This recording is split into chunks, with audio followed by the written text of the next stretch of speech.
So the truth is we want to focus on protecting the First Amendment. Mr. Schellenberger, are you a Republican? No, I'm not. You got any, pro-Trump bumper stickers on your car? I voted for Biden. Voted for Biden. You know how many MAGA hats laying around your house, right? I do not. Yeah, but you said earlier, both you and Mr. Taibbi said this is the most chilling thing you've ever seen as journalists. Mr. Taibbi, the same thing. You're not a Republican either, right? No, I'm not. You didn't vote for, this is about protecting the First Amendment. Mr. Taibbi, I want to read from your Twitter file number 9. You say this: after weeks of Twitter files, the Bureau issued a statement Wednesday, referring to the FBI. Here's what the FBI said: it is unfortunate that conspiracy theorists and others are feeding the American public misinformation with the sole purpose of attempting to discredit the agency. You then follow up, and this is why I think you're an award-winning author, you then follow up, they must think we're unambitious if our sole aim is to discredit the FBI. After all, a whole range of government agencies discredit themselves in the Twitter files. And then you go on to, in this particular Twitter file, to talk about what Mr. Bishop was just talking about, the GEC at the State Department. You talk about the CIA. You talk about the DOD. You talk about the FBI. You talk about the DHS. You talk about the Foreign Intelligence Task Force, which is a combination of all these. But there was one agency you didn't mention, because you didn't know at the time. One agency, you had almost the whole alphabet, but you didn't mention one agency, the FTC. Because you know about them now. Yes, we do. You know about them now in an up-close and personal way. You didn't know then, but you do know now. December 2nd, as I said earlier, December 2nd, the first Twitter file comes out, Mr. Taibbi. And I think there are 5 others, including the ones from Mr. Schellenberger. December 13th, the very first letter that the FTC sends to Twitter after the Twitter files, 11 days after the first Twitter file. There have been 5 of them come out.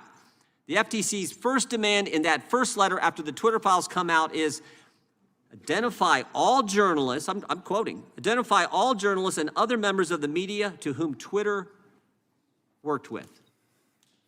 You find that scary, Mr. Taibbi, that you got a federal government agency asking a private company, who in the press are you talking with?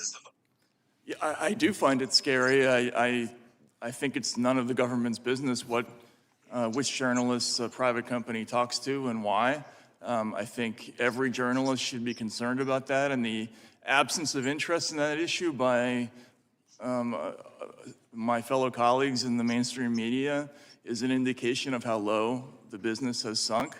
There was once a real esprit de corps and camaraderie within media. Whenever one of us was gone after, we all kind of rose to the challenge and supported. Used to be. Yeah, used to be the case. That is gone now. We don't protect one another. You know what else used to happen? Democrats used to care about protecting First Amendment free speech rights too. Now it's like, okay, if you're attacking, and I said this on the House floor, I said, don't think they won't come for you. Oh, the big tech, big media, cancel culture, they may come for Republicans and conservatives now, but the mob is never satisfied. They will keep coming. Mr. Schellenberger, you know who the chair of the FTC is? Not personally. Lena Khan. Lena Khan. You know who she used to work for?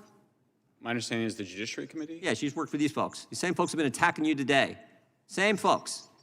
Chair of the FTC, worked for them. Here's what they said. Here's what she said in a letter where they ask about who these journalists, again, they named 4 journalists by name. You were 2 of the 4. As I said before, I think it's frankly courageous and brave of you to show up today when you know the federal government's got an eye on you personally. Here's what they asked for in that letter. Any credentialing or background check Twitter has done on journalists. Now think about that. The federal government is saying, we want you to do a background check on members of the press. Freedom of the press mentioned in the First Amendment, and they're doing they want Twitter to do a background check on you before they can talk to you in America?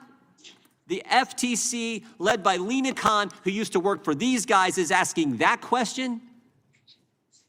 Now we know, now we all know why. You guys said at the outset, this is the most chilling story. And you guys are New York Times bestsellers, award-winning journalists, but in all your time in the journalism field, this issue, most important.